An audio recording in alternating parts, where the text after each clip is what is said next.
Hello everyone, welcome to AWS and Linux Foundation course. And today the agenda is to talk about the Linux permissions, right? So in our previous discussions, we had a basics about the Linux operating system and some Linux basic commands in managing the files and the directories and how do we write a data into a file using VI editors and navigating to the folder structure using the absolute and the relative path methods, right? That means when we are referencing to a file or a directory for any operation, it could be a copy, move, rename, and creating a file or directory, right? So we need to specify the path of your file or directory, and that can be done either using the absolute path or using the relative path method using dot as a current working directory and dot represents the parent directory, right? So today the agenda is to go over about the permissions, and there we will be detailing about the directory permissions, file permissions. We also talk about the sudo permissions that needs to be configured to secure your files that you are creating in, as the Linux is the multi-user operating system, whereas the multiple users can access your system at the same time. So we should have a fine-tuned control in place in specifying who can access what on your system. Make sense? So let's get into the Linux system and start discussing about the different permissions that we have and how do we control those permissions, you as a owner of the file or directory when you are creating them. I hope you are all ready now. Let me get into the implementation. As usual, in order to get started with these Linux things, I need to have one Linux EC2 instance. So quickly, let me go and create one simple EC2 instance with Amazon Linux AMI, so that I'll be start implementing these permissions on that, right? So I'll just go to launch instances just to create a instance with a simple parameters with all the default values, right? So let me give the name tag of my EC2 instance as a test. Let me choose Amazon Linux AMI. Let me choose t2.micro instance type. Let me choose the key pair from the existing list, the default network settings, default storage settings. So let me launch a instance, right? So this is a repetitive activity, right? By this time, you all know or comfortable in creating instances quickly in your AWS account, right? Well, so let me take the public IP of this EC2 instance and let me logging in from my party. The session is already saved. I'm just loading the existing session and let me logging in, right? That will start using the key that was attached to my session and will allow me to logging in through key based access concept, right? So as usual, EC2-user is the default username.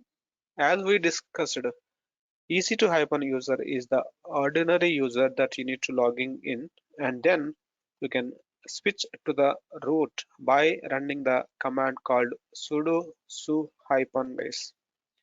That way you will become the root user, which is the super user, and we can run all the privileged commands being as a root user. Good. Now let me create some scenario here to go over with this implementation process. Right, so my requirement here is I wanted to create a few user accounts, right? So as usual, EC2-user is already there, and as you know, right, the root user is already there, which is the super user account.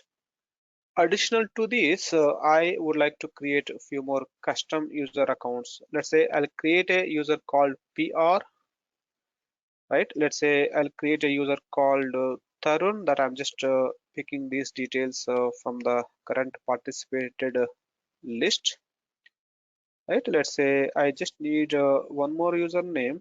So let me take it from the list here. Let's say I'll take one more. Yeah, I'll take the one more username. I think I'm good with these four usernames, right?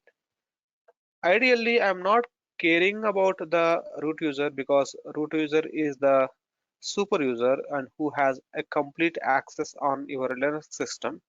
I'm worrying about only the ordinary user accounts, how and what level of permission the the ordinary users will be having in, correct?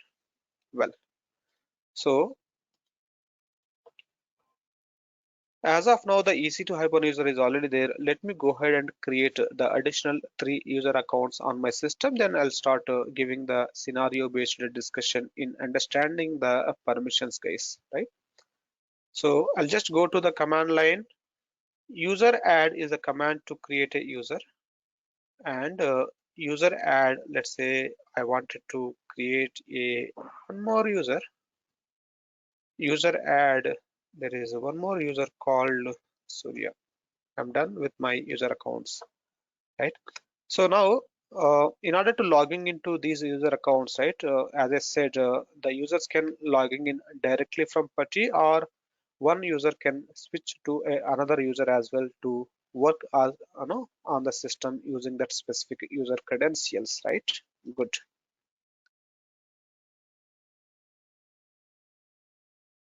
Well, so what I do is, in order to show these permission section, let me go to the user called PR at this time, right? su-pr is the command to switch to that specific user account, and now we can verify that who am I is showing that currently the PR user is logged in. So as I said, any user accounts that you explicitly create by using user add, those users are actually a ordinary users. The ordinary users are not having the privilege to run all the commands. Let's say now I'm executing user add command to create any more new user accounts. Obviously, right, the PR user is not capable to run these commands, and you can see that the bash is complaining that, right, this is not permitted. Good.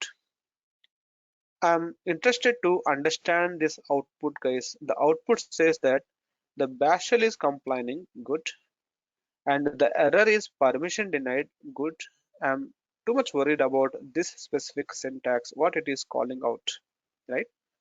Ideally, any command that you are executing in the Linux system is actually a script file that is available in your system that is being called and executed, right? So in order to show you how exactly these commands are executed, right, let me go back to the root one more time, right? Now, so if you go to USR, if you go to a SBIN location, right, and you all know, right, the slash USR SBIN in the sense slash is the root level directory, under that USR is the directory, under that SBIN is the directory. That is how the direct structure that we have already discussed about it. In this specific location, right, if we do ls minus l, you can find all the different commands that are available in the Linux case, including the user add. You see this user add command is available here as a file. Can I say this is a file? Yes. It is starting with a hyphen. Wherever you see hyphen as a first character, that is actually a file, correct? Yes. I can see a file. The file name is actually a user add. This is not a simple regular file. This file is actually containing a script that has to be get executed when someone is actually trying to run this particular command. But I'm trying to say, whenever you are running the user add command, that command is actually available as a file in the specific location, and this file has to be get executed like that. Whatever you see, all these are the commands actually, right? So if we do little scroll down, scroll up, right? Whatever you see in this location, all these are the different commands that are actually be available as a files in the specific location, and these files are getting called whenever you are trying to run those specific commands, guys. I'll show you what does it mean now. Let's say sometime back I have shown you user add command to create a user, right? The command was working. Now what I'm doing, rather me running user add command, right? Let me use slash usr slash sbin slash user add, right? And now I'm getting hit enter. You see, the command is executed successfully. What I'm trying to prove here is user add. Let's say I'm just creating one more user. I'm just taking randomly some names here, right? So you see, either you use user add command to create a user, or you use slash usr slash admin slash user add and the username. Both are same. I'm trying to prove here that whatever the commands that you are using, those are just a shortcuts. The actual location of the command is somewhere in the USR location, and that actual file is being called to execute a command and create a something for you guys. Get me? So rather me running slash usr slash sbin slash user add every time, which is the absolute path of your command, I'm just using a shortcut. When you use this shortcut, the system will automatically search in a whole Linux machine where the specific file is located related to this command, and then it will identify this complete absolute path, and this file is actually being executed to create a user. Getting me?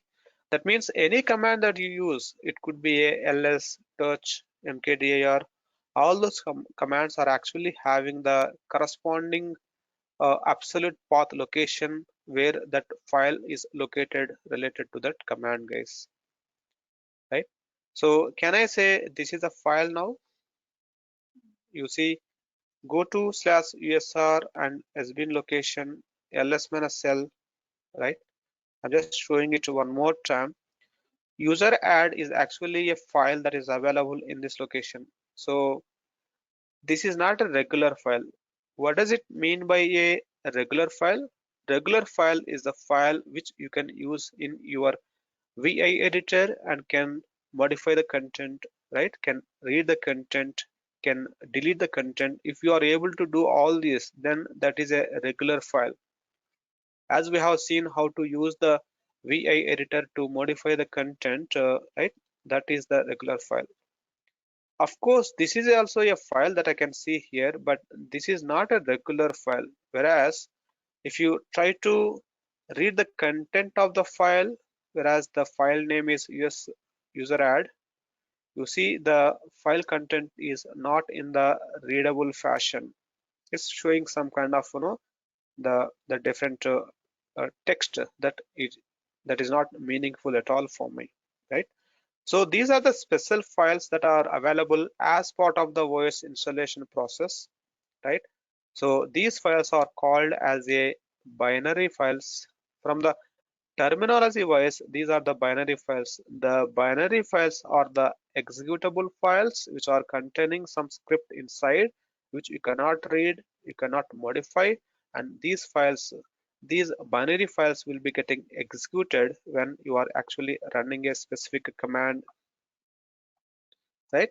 So that means, can I use this statement now? Whenever you are running a command called user add, this is actually executing a file, whereas the file is located in slash usr slash sbin location. The file name is user add, correct? This is the actual file, and that I have already confirmed it by executing this complete absolute path of the binary file as well to create a user account, right? So ideally, when a ordinary user is actually running that user add command, I'm just going there one more time. The bash is complaining that, hey, you do not have a permission to execute this file, correct? It makes sense, right? Why?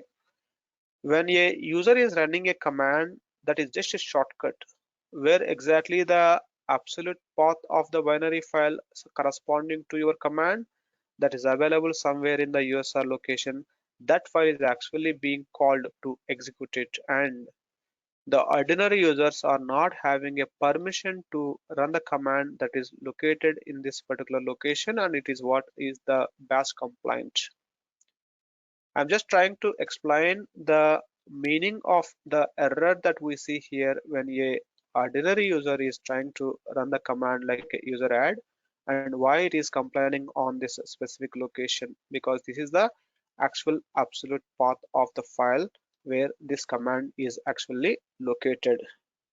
Being said that, any command that you use, all those commands are actually a binary files that are available, and all the commands will be located in the USR location. USR is the default directory in the Linux system where all the command specific binary files are located, and those binary files will be get called, executed when you run any command, guys. You may be having a question here, how do we know which command is actually calling which absolute path of the binary file? So we can use a command called where is to know the absolute path of any command. Let's say where is user add command. This where is command will tell you this particular shortcut command is available in which absolute path of the binary file. You see now the output slash usr slash sbin slash user add. This is the actual command that is being executed when you run this shortcut command.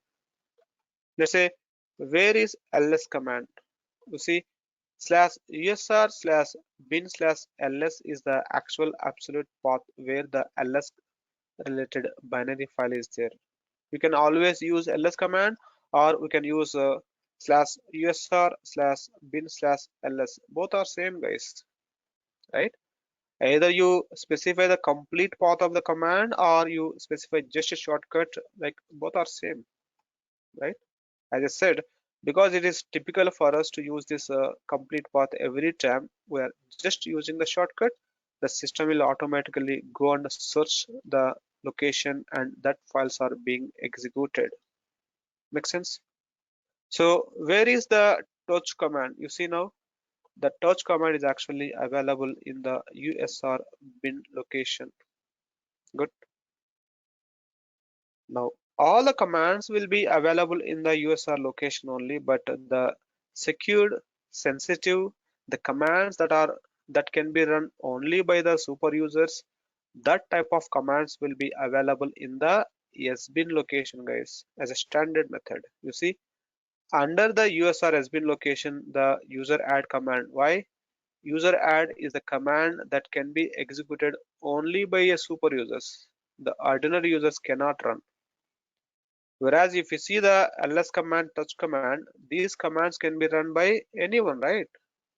That's the reason these commands are actually located in the USR bin location, guys. That's what we need to understand. So, so bin in the sense the binary files, and sbin in the sense secure binary files. Yes, these are the secured. Why? These can be executed only by a super user by default. That is how the binary files of your command is actually constructed in your sbin and the bin locations by default. You can even see that where is the mkdir, it is available in this specific location. I can even use usr bin mkdir and specify a directory name. You see the directory is created. So far I was explaining the shortcut that is actually a complete absolute path that is being called behind the screens to run this particular command, guys. Good. Now going back into the place, right? So how the and why the user add command is actually not working? As I said, now the explanation, user add command is actually located in the sbin location, which is the secured one, which can be run only by a root user by default, not by the ordinary users. Good. Now, let's say for any specific reason, this ordinary users also would require a permission to run this type of the special commands. Possible, right? Let's say the PR user is the employee who wanted to create any additional user accounts as per his job responsibility. If these ordinary users are restricted to not to run these specialized commands, how come this user can perform his job responsibility, right? Now the requirement is how should I grant a permission of these specialized commands to ordinary users also so that the ordinary user also can run all these things. Make sense? Let's see the configuration now, right? Well, let me clear the screen, right? So it's better to take a one more session here rather me switching to the root than to the ordinary account each and every time. In one session, I wanted to be on the root. I'm just taking a one more session of the same server, guys. I'll be in a root. That way, in one session, I will be in the super user account where I can execute the commands that are required a super user permission. In another terminal, I will be in the dollar prompt in the sense ordinary user account just to show you how the things will be working out. Now, the PR user would need to have an access to run the user add command. Though he is an ordinary account, still he wanted to run that. How do we grant him that permission, right? So in order to grant the permission, yes, you would require a super user access, right? VA sudo is the command, right? VA sudo is the command that will be used to set a configuration, right? Which commands that needed to be executed by the ordinary users as well. Let me open this. It's a simple command va sudo hit enter. It is opening the file called /etc/sudoers, guys. I'll go back to my bash prompt and I'll show you that file name.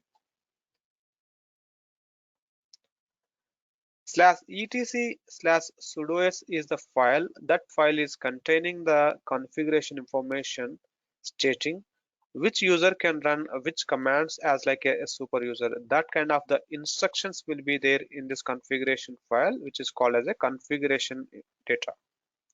Ideally, in the Linux, all the configuration related information will be located in the /etc directory, and the sudoers is the configuration file name which contains the data about the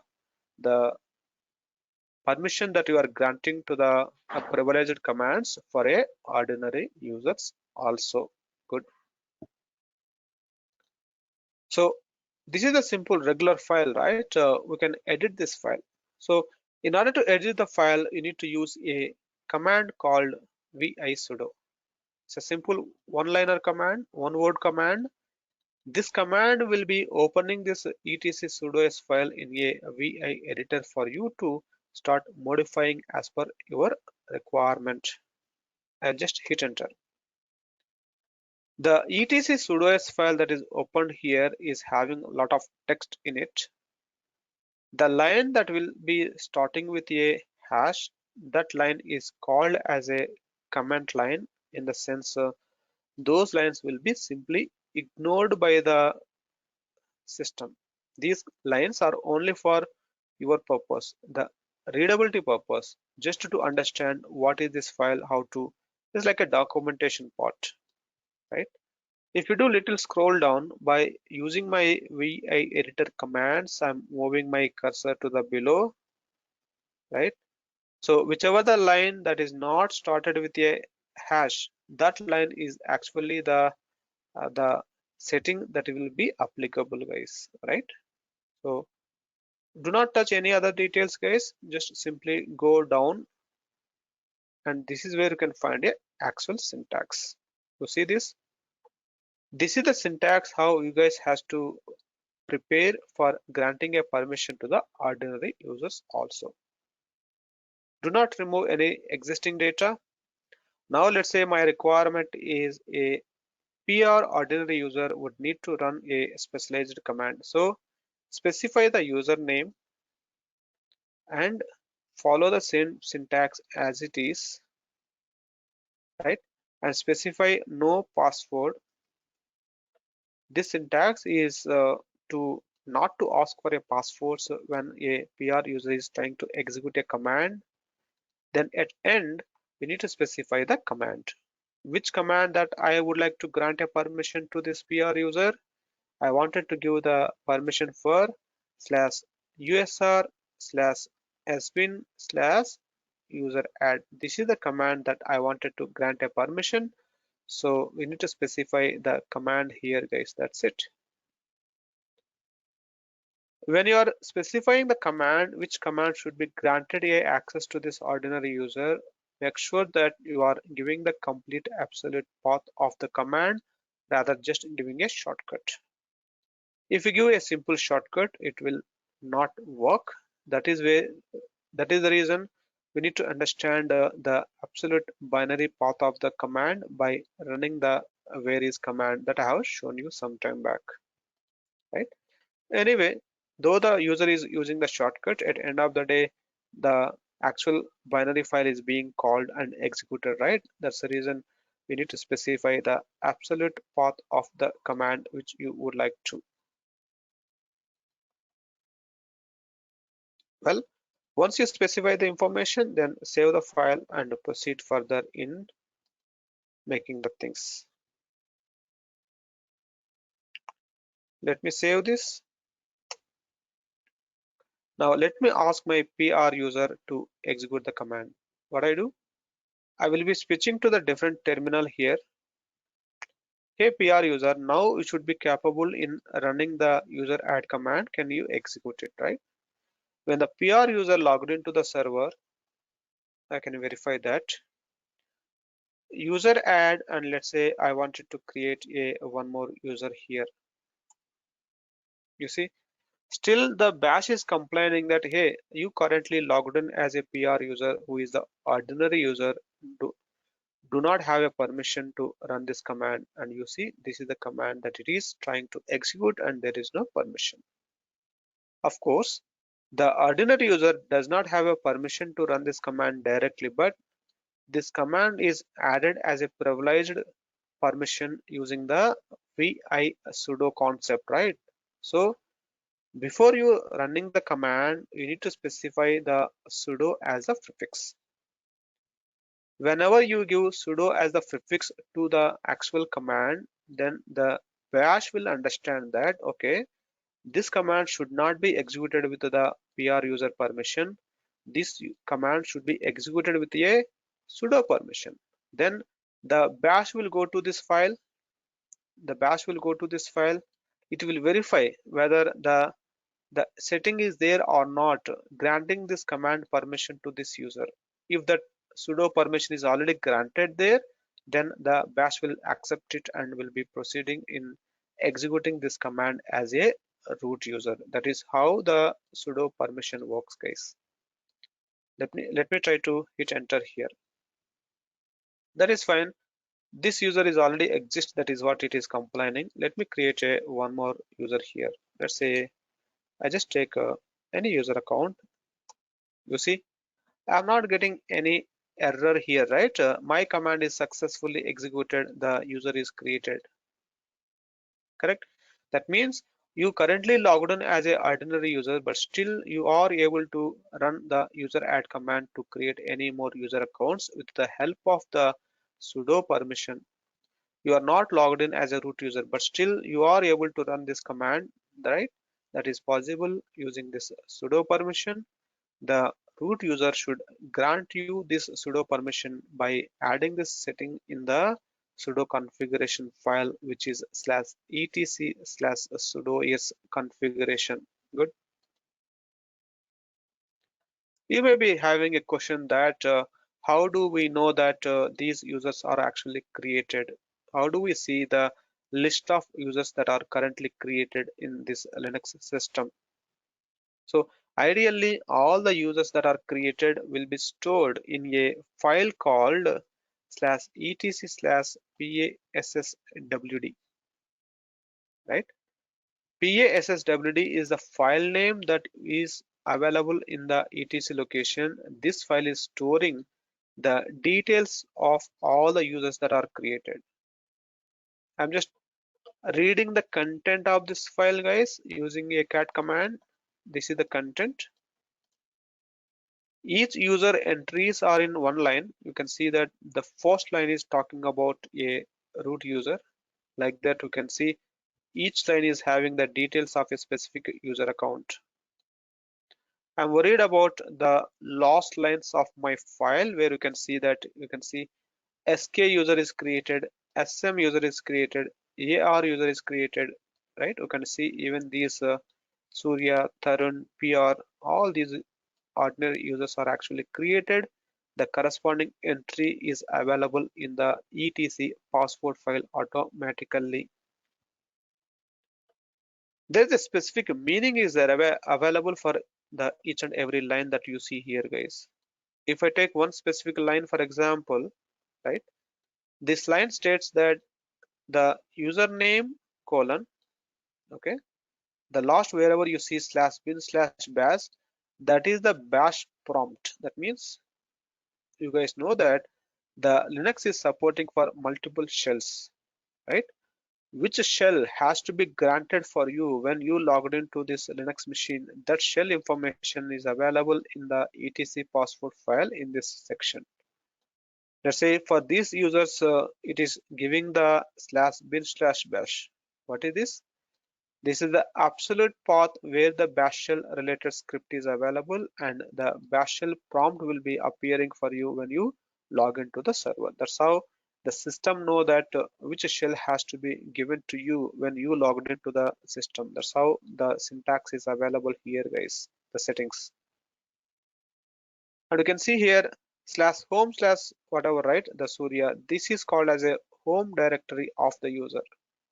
I was keep saying that when a user logged into the server, the user by default landed it into one single location, right? That is called as a home directory.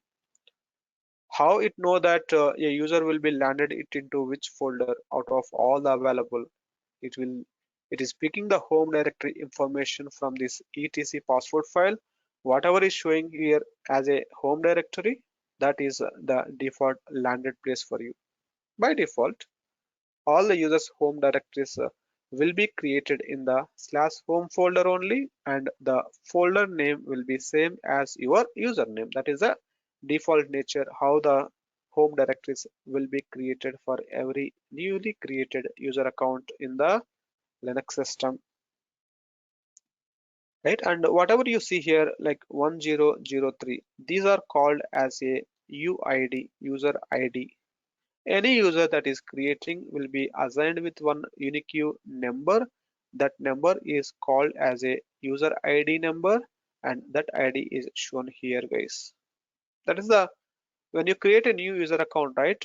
Setting up the user ID, setting up the home directory, setting up the default bash shell, which shell has to be given to you, and adding all these details in the user ad sorry in the etc password file. All these things will be taken care of automatically behind the screen when the user is added, guys. I'm just showing you where the details can be found in the system to know which user accounts are actually created. Well, so the story all came in related to the sudo permission, right? Let's say the PR user can only run user add command, right, in order to execute it as a root user. He cannot run any other super user pluralized commands. Let's say he is trying to set a password for a specific username. You see, right? So it is not working. Though you use the sudo to run this password command, but still it is not working. Why?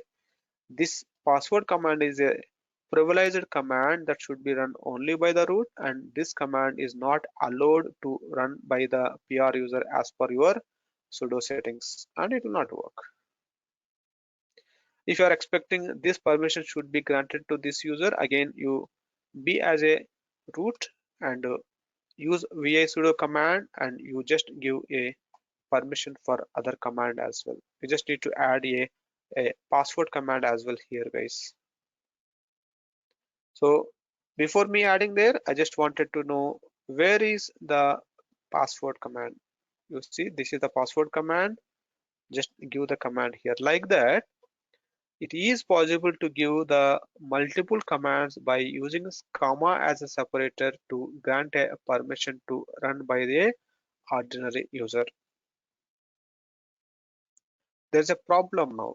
The problem is, if a user would need some 50 commands to be executed as a root user, let's say, like user add, password, there are a few other commands that must be run only by a root, right?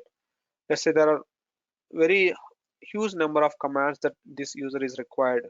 How difficult it is for us to keep all those commands by using comma as a separator, right? That's the reason. If a user really wanted to have a lot of commands to be executed as a root, rather me giving all these commands, I'm just removing by using the vi editor commands, guys, right? So rather me giving all this set of commands, so what I'm trying to do is I'm trying to give the access to the su command. Every time when I'm trying to grant a permission to the specific command, right, I'm trying to see the absolute path where the command is available. You see, su command is usually to switch from one account to another account, right? We have already seen that if a root user is executing the su command to switch to other user accounts, it will not ask for a password. Whereas if the ordinary user is trying to use this su command to switch to other accounts, it will ask for the password. Correct? So I'm taking this su command and I'm granting this su command should be get executed as like a root. You see, when I specify this syntax in the sudo configuration file for the PR user and save the file. Now let me go back to the PR user. Right? Now the PR user can run su command to be executed as like a root user. Ideally, when you run su command to switch to the root, let's say the PR user wanted to go to the root user. The command is su-root, right? But it will ask for a password. Hey, supply the root user password, then only you can go as a root user. Correct? Let me do Control C. If you run the same command now using sudo, that means this command should not be executed with a PR permission. This command should be executed with a sudo permission.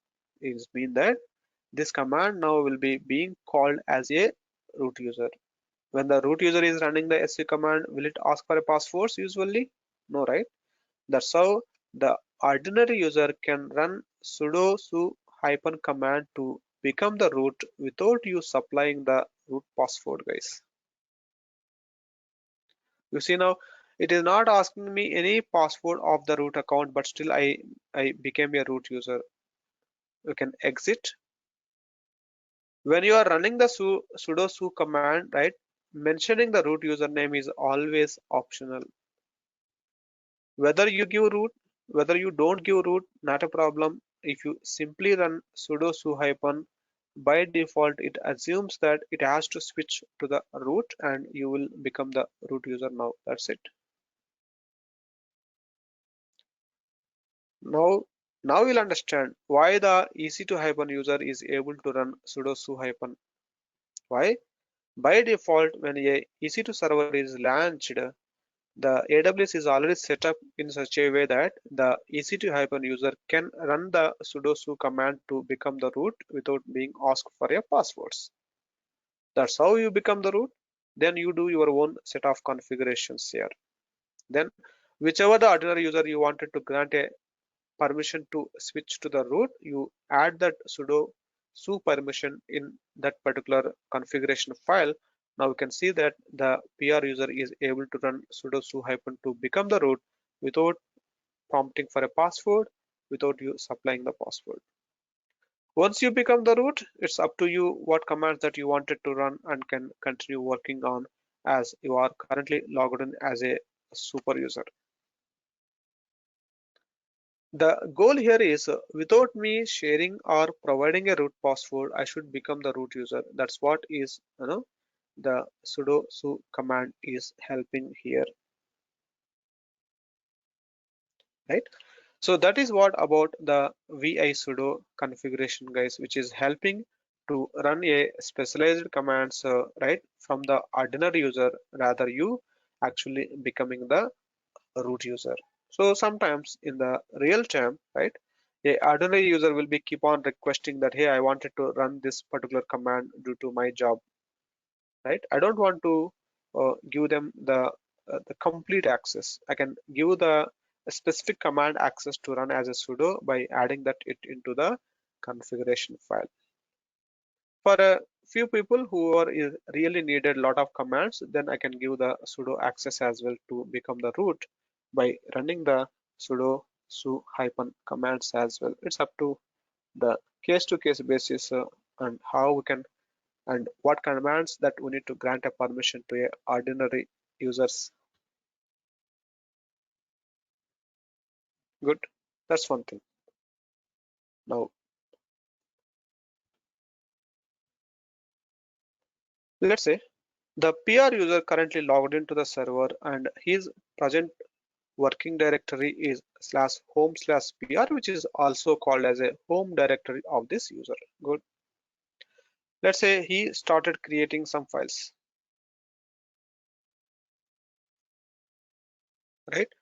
Now you can see that maybe I'll take a different location for now.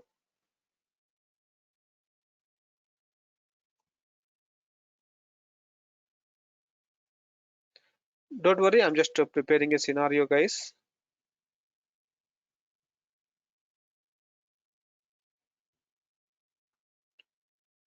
I'm just preparing a scenario. Give me a second.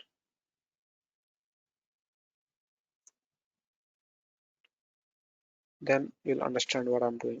Well, the PR is the ordinary user. He currently logged into the system. He has been to the /tmp location. Currently, there are no files in the /tmp location. He actually creating a file. Touch F1. Let me do ls-l. Now you can see the F1 file is created. Who created this file? This file is actually created by a PR user who currently logged into this terminal. Good. Now he wanted to keep some content in this file. Vi F1. Let's say data added by PR user.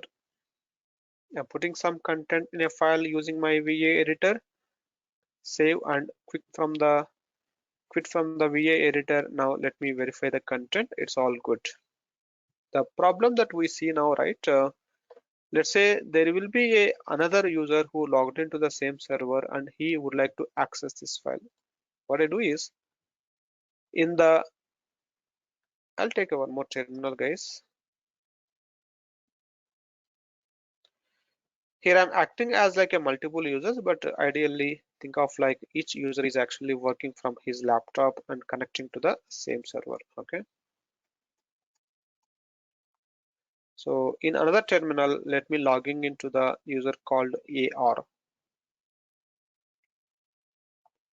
I can always use the su command to switch to the users to become that user privileged permissions, guys. Right now, let me take this deal. In one terminal, right, the PR user logged into the server, he created a file and he added a content.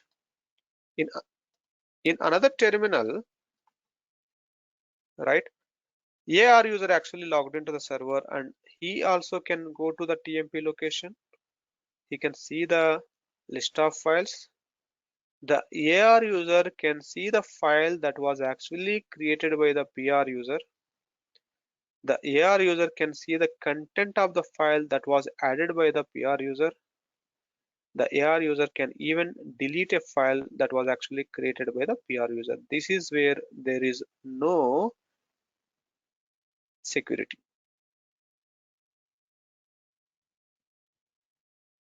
That's okay. So this is not being deleted because of no permission, at least to delete a file. That is fine. At least let's talk about this, right? So the user is able to read the content of the file, right? How do we restrict it? In the sense, when I create a file on the system, when I add a content to the file, I don't want this file should be readable, accessible by other users who are accessing my server. That is what is my requirement. Here you can see that the AR user logged into the server, he able to see the content of the file that was added by the PR user, and I'm feeling that this file is not as secured enough because this file is being accessible by multiple users in the same system. That's what I am trying to address by implementing the permissions concept. Ideally, when you are working with these multiple terminals to reproduce this kind of a scenarios, either you log into the server using putty directly always, or you can go to the top, the putty address bar, then do a right click and just click on duplicate session. That way it will open a one more session for you, because ideally when you need to work as like a two users, right, you need to have one terminal logged in with one user, another terminal logged in with another user. That way you can see simulate the behavior, how it will be when the two users are actually working on. Or else no, you need to work with one user, you need to take the help of any other people who can logging in from his laptop as another user, right? So I'm just trying to replicate the same as like two users by taking two different terminals, just to show you the problem what will happen when the other user is trying to access the data that was added by a another user case, which is not expected. Make sense? Let me solve this problem. I'll go to the PR user and let me take the file that was added by him. This is the file that is added by him, right? Let me take the metadata information of this file it into a notepad or maybe a paint for now.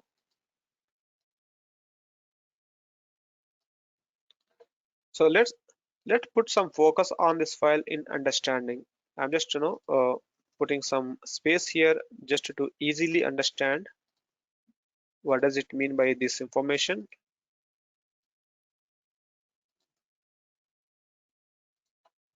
right? So this is what I can see from my ls command, right? In this command output, the starting whatever the hyphen that you see, that is representing that the entry is about a file. Yes, this is the file. The last one whatever you see, this is the name of the file. Whatever the timestamp that you see, this is the timestamp when this file is recently accessed. Then whatever the column that I'm rounding off now, this is talking about who is the owner of the file. Getting me? Ideally, when multiple users are logging into the same Linux machine, which user has actually created a file, that user will become the owner of the file. The owner information will be specified using this particular column. So this is what is it mean by the owner, guys, because I should understand, right? When the file is being created by multiple people, right, who create a file, that guy will become the owner.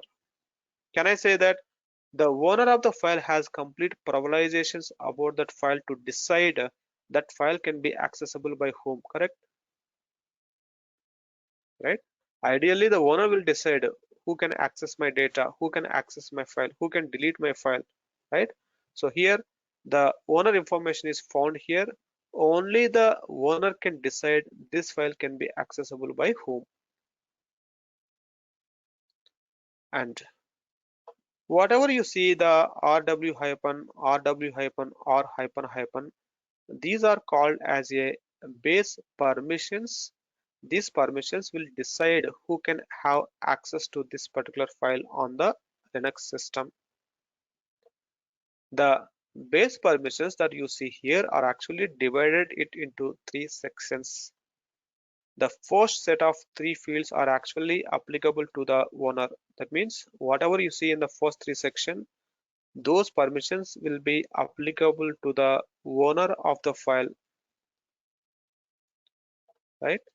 And the rest three elements, the three positions are actually be applicable to the group of the file. The next three fields or positions that you see, all these three permissions are actually be applicable to others of the file. It may be too much heavy in understanding all this at one go. First, let's focus on the permissions. Any file or a directory that you create can be accessible using three permissions in the Linux system. One is called as a read permission, one is called as a write permission, one is called as a execute permission.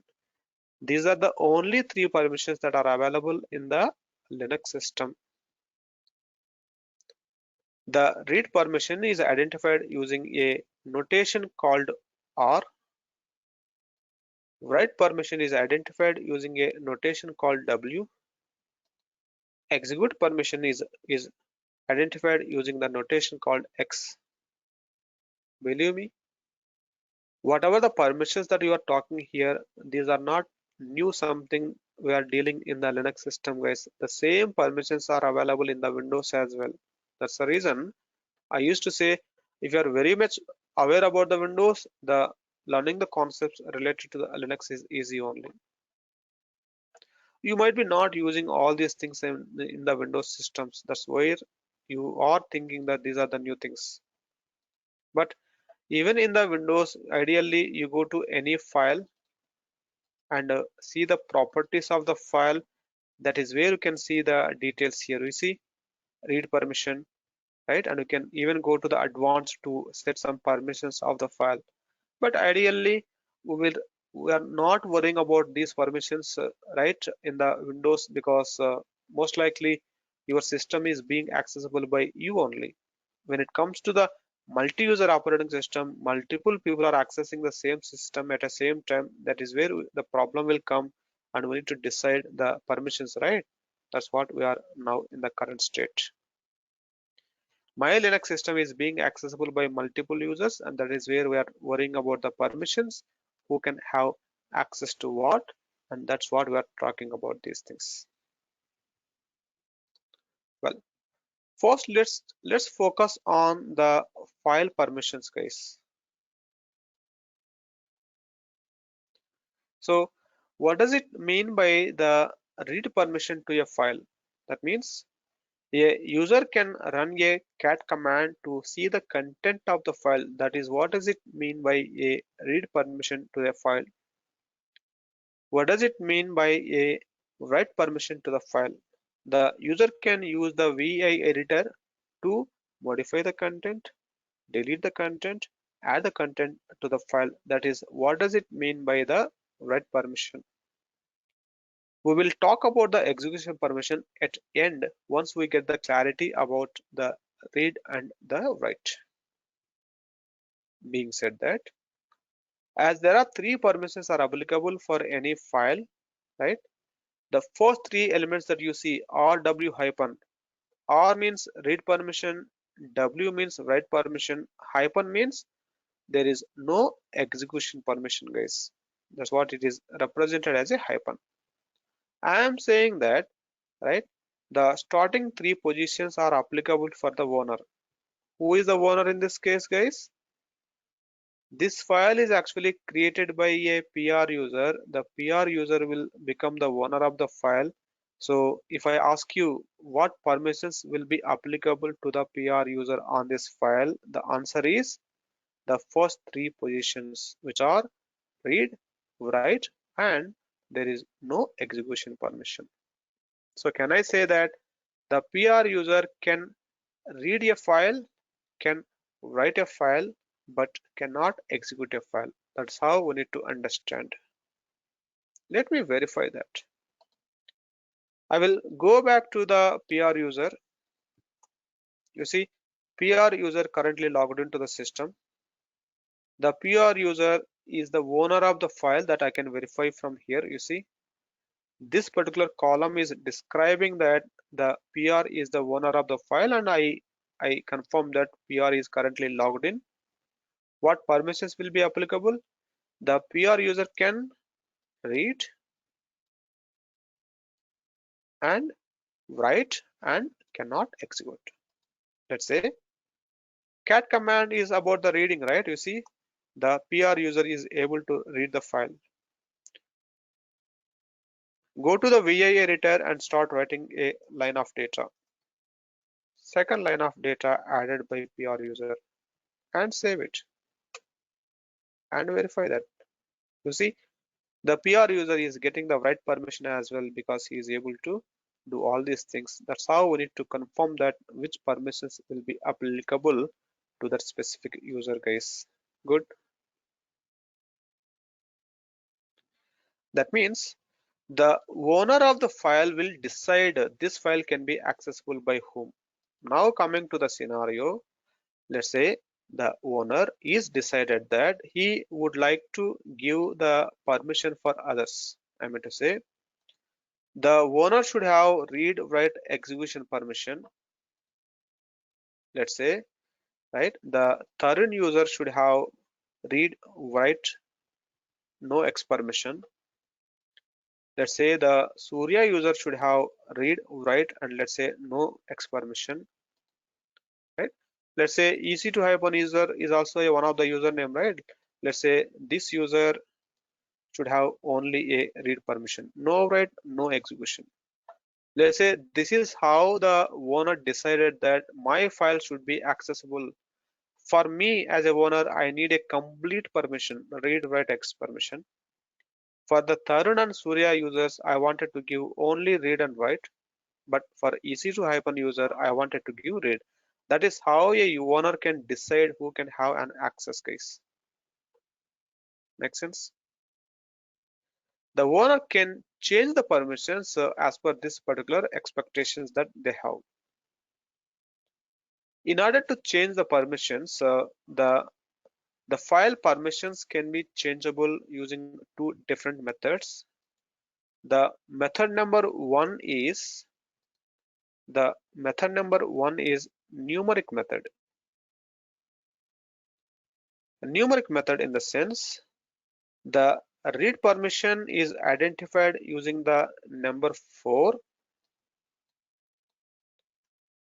Write permission is identified using the number 2. Execute permission is identified using the number 1. These are the standard numerical assignment for these permissions, guys. Now, let's say, as per this specific requirement, let's say the PR user would need read write execution, right? If you need a read permission plus execution permission plus the write permission, if you are looking for all these three permission, then your value will be 7. Getting me? Read has 4, write has 2, X has 1, 4 plus 2 plus 1 is 7. That means wherever I'm saying that the read and write and execution permission is needed, that the corresponding value is 7. By using this formula, now do you let me know, guys, if I need to give only a read permission, what is the equivalent number that I need to assign? 4. If I need to give the read and write permission to this user, then the corresponding numerical number is 6. Even for Surya user, if I wanted to give only read and write permission, the corresponding numerical assignment is 6. That is how we need to decide the permissions using this numbers, guys. Makes sense? So that means 4 in the sense you are only giving the read permission, no write permission, no X permission. So the corresponding the value will be 4. That is how we need to calculate. Good.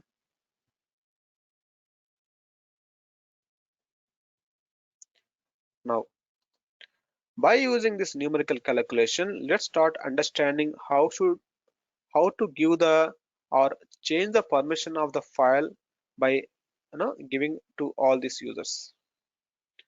The owner is very clear, right? Because the file owner is mentioned here, the first three set is applicable to the owner. So this is very clear.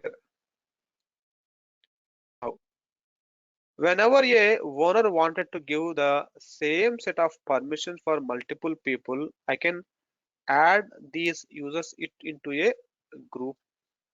Any group name is fine that you like it. Let's say the Tarun and Surya users are actually part of the DevOps team, right? I can call it as a DevOps group. Let's say these two users are part of the AWS team. I can make them into a group. The group name is AWS.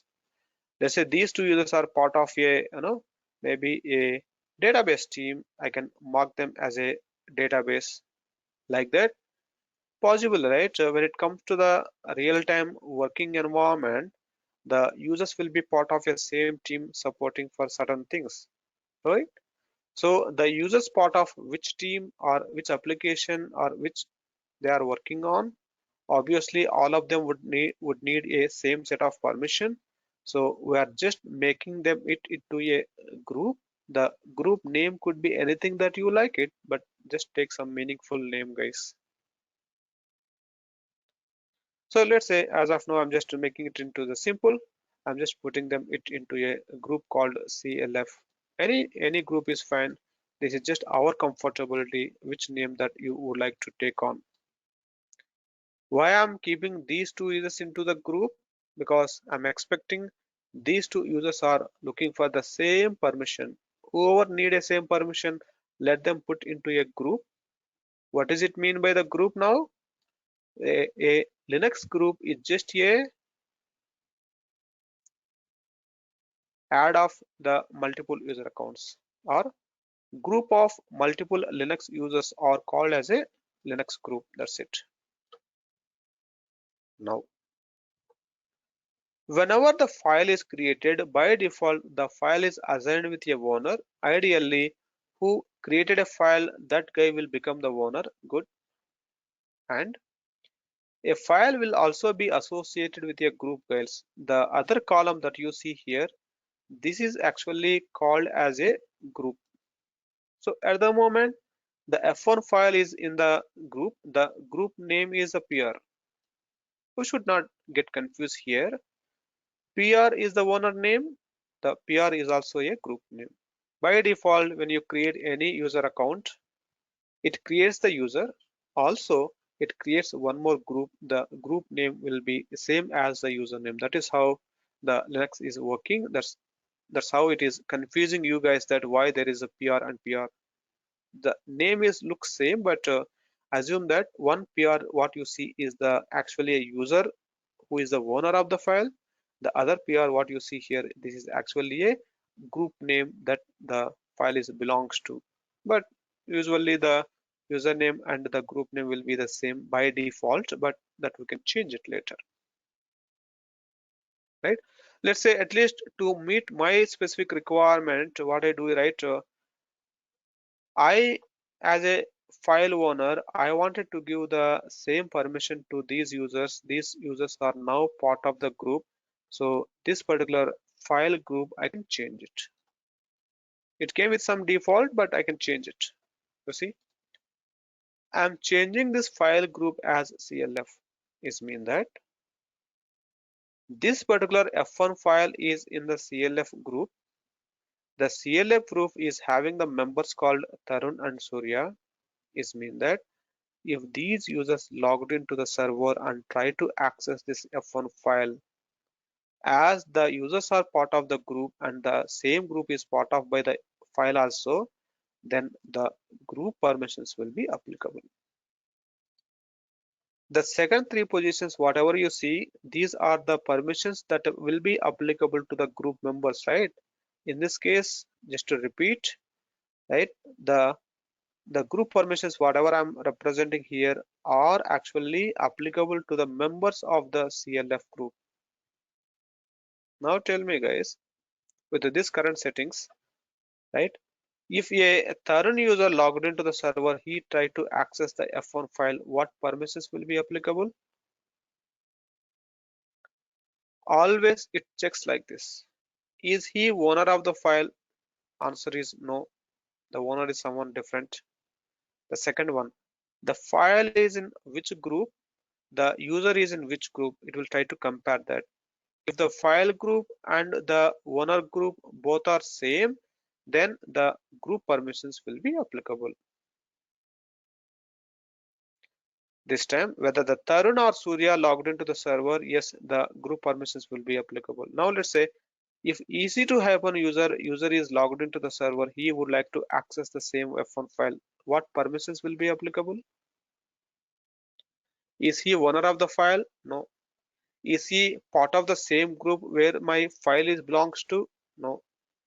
The user who not a owner, who is not part of a same group, that user is considered as a other, and whatever the third set of three positions that I have highlighted here, those are applicable to the others.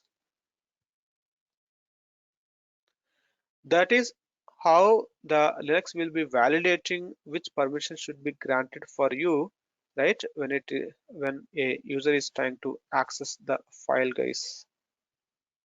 Being said that, now a question for you guys. Here I have a PR user logged into the server. He created a file and obviously he become the owner. By default, the group of the file also a PR, not a problem at this time. Now the question, here I logged into the server as AR user. Now tell me guys, if this AR user wanted to access this F1 file, what permissions will be applicable? Can this AR user read a file, write a file, execute a file? Always we need to validate like this. Is he owner of the file? That is the first verification that we need to do. No, he is not a owner. The owner is PR, but the currently logged in user is AR. That means he is not a owner. So definitely the starting three elements will not be applicable. Good. The second thing, this file is in the group. The group name is PR in this case, right? Sometime back in my explanation, I have taken CLF as an example, right? But when it comes to the real time, you see the file is in the PR group. Now the next question, my user is part of this group, that we need to verify. ID is the command to verify the user is part of which group. You see, I'm checking for the AR user.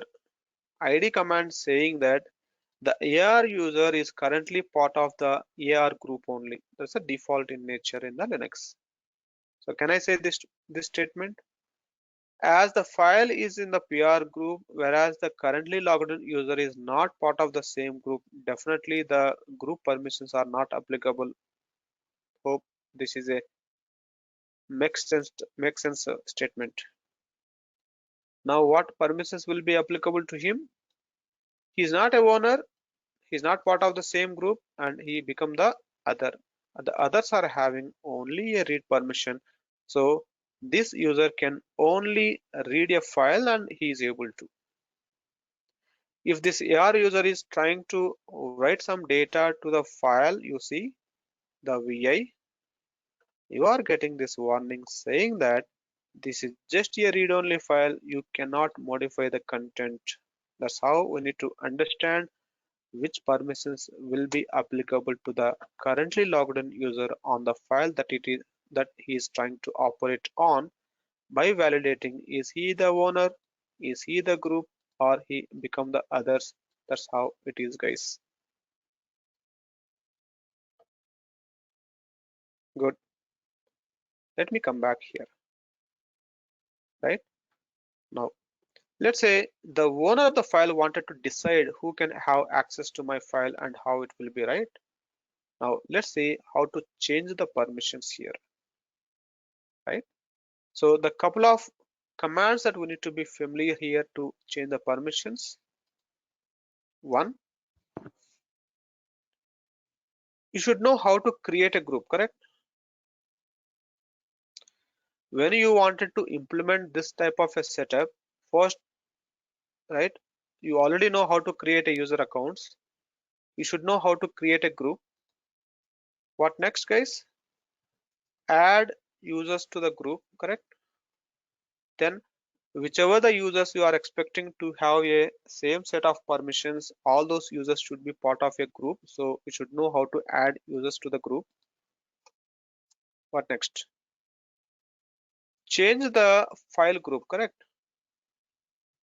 By default, any file that is created with, right, the files will be created with a group. The group name is same as the username. Even if you look into the current scenario, the F1 file is actually created with a group called PR when the PR user is created. That is the default nature. So when I am expecting the file group permission should be applicable to my specific group, we need to change this from a PR to a CLF group, let's say. So you should know how to change the file group. Good. Then you apply the permissions.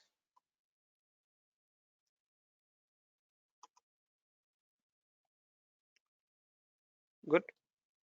Out of all these four, right? Creating a group, adding users to the group, changing the group of the file, all these three commands can only be executed by a root user. Only root has authority to do all these three steps. The fourth step, whatever is there, that is applying the or changing the permission, this can be done by a owner of the file. The owner cannot create a group because creating a group is like a system level, right? So the file owner not having a permission to create and adding the users and changing the file groups. The file permissions can be changeable by the owner, guys. The rest other three should be done only by a root user. Let me do that.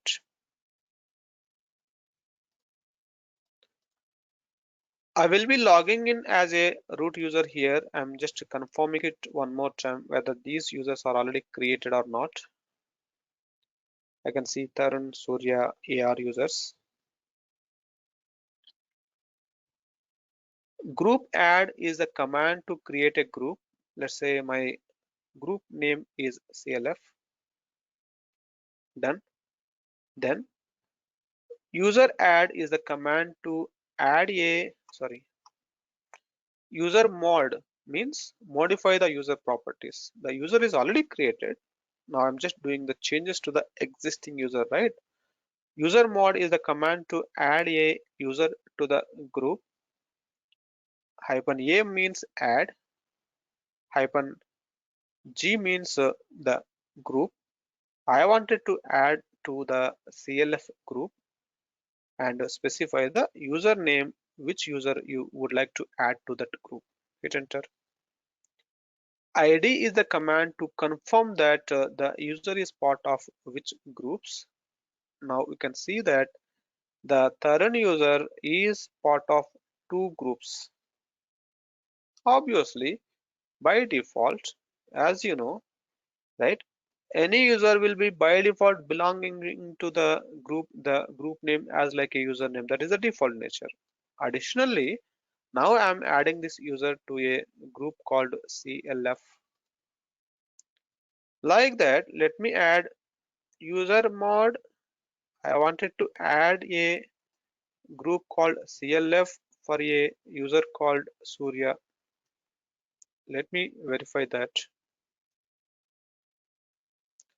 this user is part of a CLF group. Like that, let's say user mod hyphen a hyphen g to the CLF group. I wanted to add a user called AR.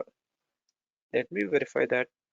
That is how we need to create a group, then add a user to the group. I'm done with the two steps. If you wanted to cross verify how many groups are there, which user is part of the which group, all these things, so we can easily get those information by looking into the file called /etc/group. Like how the user information is stored in the etc password file, etc group file is having the details about the groups. You see this, guys?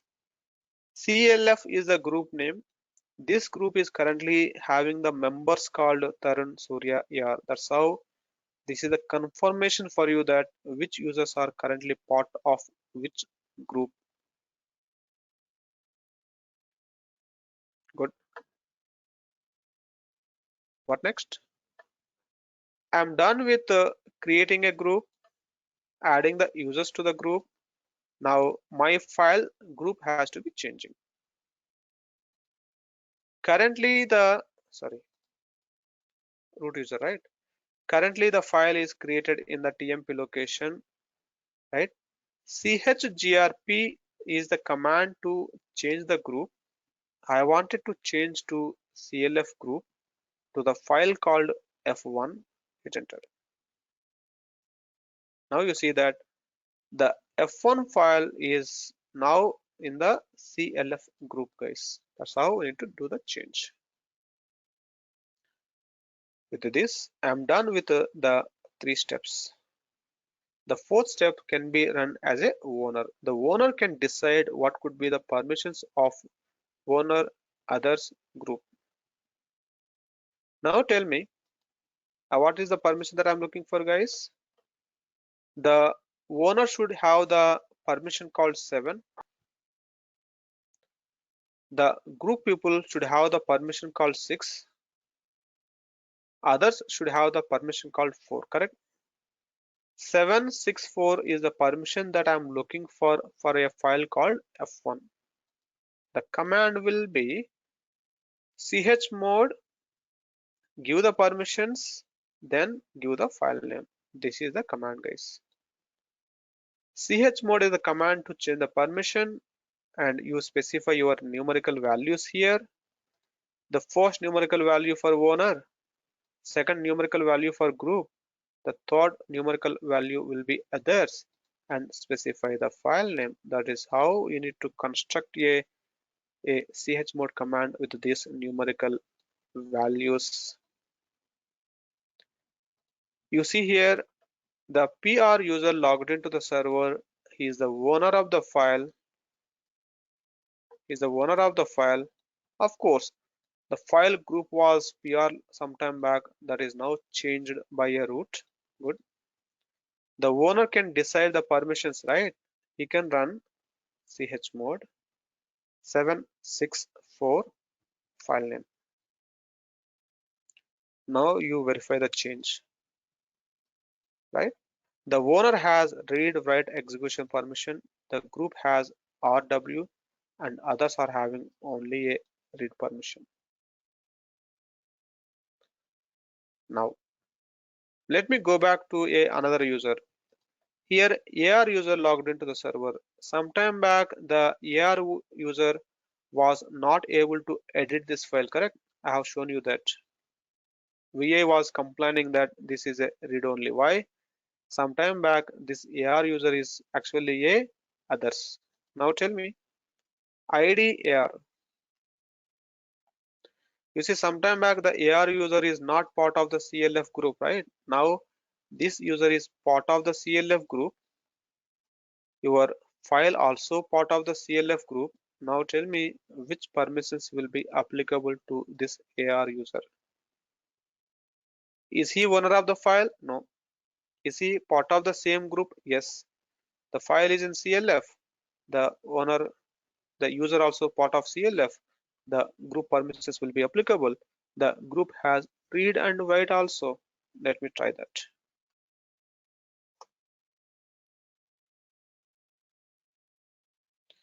Give me a second. I just need to log out and log in back. I exit and I'll go to the AR user again, so that the changes will be taken into effective. Let me clear the screen. We are working on the TMP location, right? IDAR. Now let me try to modify the file, guys. You see, I'm not getting that read-only error here, right? Now, third line of data added by AR user. Why? He's part of the group. The group has a permission for write. He's able to modify the content, guys. That's how it is. The AR user, can he execute a chmod command to change the permissions of a file? No. Only the owner can run the chmod command to decide what permission should be. The others can only use these permissions to access a file. They cannot modify the permissions of the file itself because the other users are not a owner's case.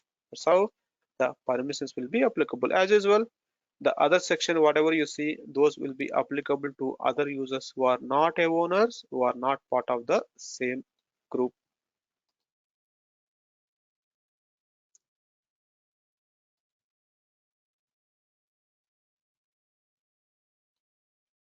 We have understood what does it mean by the read write. What does it mean by the X permission?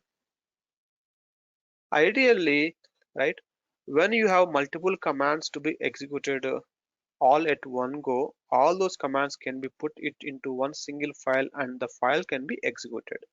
I'll show you what does it mean. I'm creating a one more file called F2.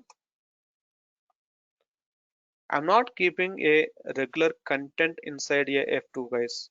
Inside a F2 file, I'm actually keeping the commands only. You see here,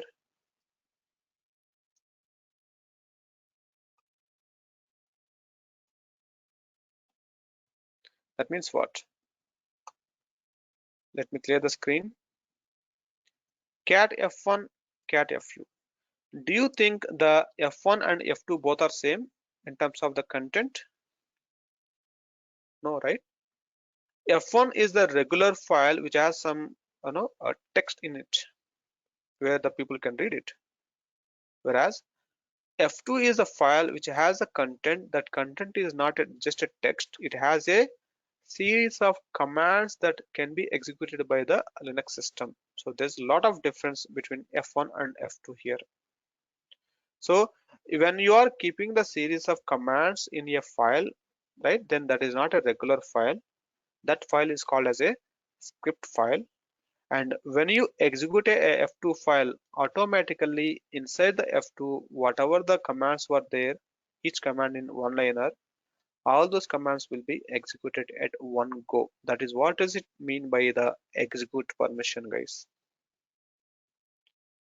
Again, the file owner can decide what should be the permissions of this file. Let's say as of now, owner, group, and others, no one has a execute permission on this F2 file. The owner can decide the permission, right? The owner can give the 764 permission. That way, the owner has a execute permission. What does it mean by execute permission? You can just specify that, hey, in the present working directory, I have a F2 file. Specify the file path and hit enter. That's it. When you specify the file path and hit enter, that is what does it mean by the execution, right? Now inside a file, whatever the content is there, which is actually a series of commands, those commands will be executed one by one. Now can verify that the mkdir dir2 is executed. That is where the dir2 is created. Touch F4 is executed. That is where the F4 is created. Date and cal is executed. You can see the date and calendar is coming as an output. I'm proving that the series of commands that you kept in a file are now executed all at once because of the execute permission that you are giving to your files.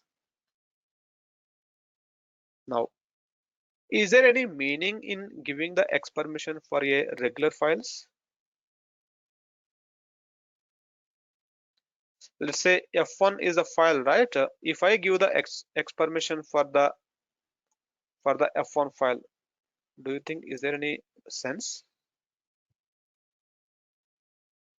The f1 file has a x permission, but still if you try to execute a f1 file, will it work? No.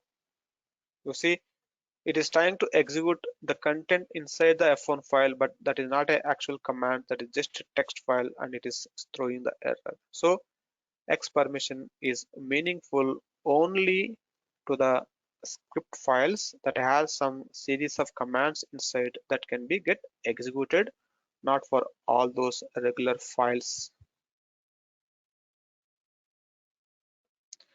With this, we are done with understanding what does it mean by the X permission, which is like executing a file having some series of commands inside. Good.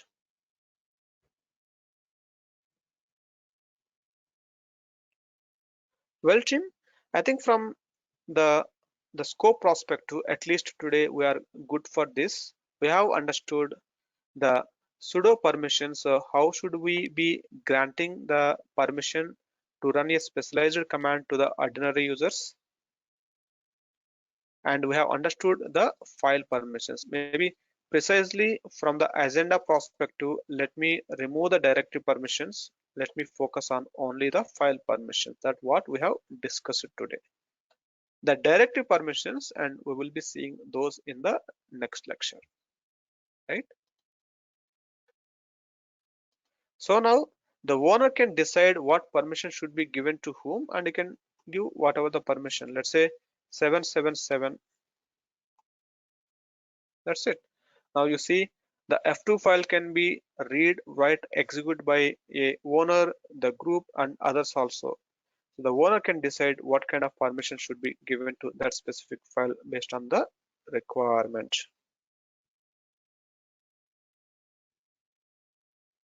Well, so that's how it is, guys. So we will be continue the discussion to the directory permission and umask values, how these permissions are actually making the things into the implementation. We'll go into that deeper in the tomorrow lecture. The agenda is once we are done with the permissions tomorrow with the directory permissions, then we will be moving towards the file systems. Once we are done with the file systems, we will be moving towards the Linux boot process. Once we are done with the Linux boot process, we will be moving towards the some advanced Linux commands like a shed and EDUeki. Once you are done with those things, then we will be moving on to the a little networking related commands. Then we will be installing the web server softwares and we are making our website live. That is all the goal. By end of all these sessions, we will be in a stage to run our own website on this EC2 server. And all these are the basics that we must be knowing before we go to that specific level, guys. Thank you.